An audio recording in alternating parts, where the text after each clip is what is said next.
Independent Commission on Infrastructure.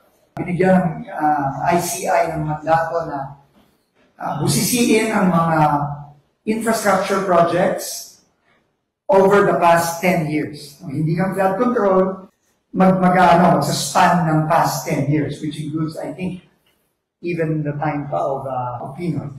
We are looking forward to working with the Independent Commission once they are set up. We will cooperate fully with them.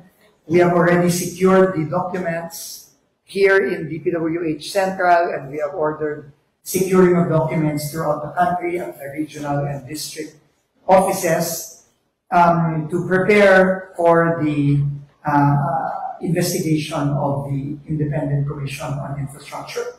So, handa tayo dyan, no? Na makipag-cooperate fully sa ICI kapag yan ay nagsimula na ang kanilang trabaho.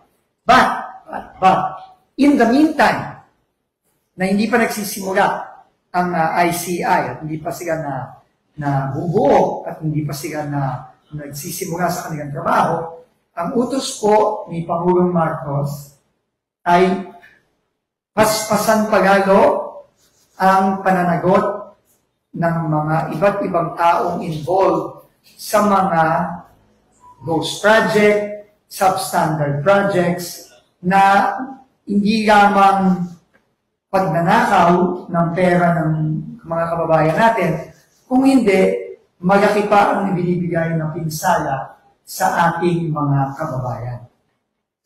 So ulitin ko, ready tayong mag-cooperate na, pero sa Independent Commission on Infrastructure, pero hindi pa rin tayo titigil sa mga susunod na araw at susunod na linggo sa ating pagpa-file ng mga kaso sa Ombudsman.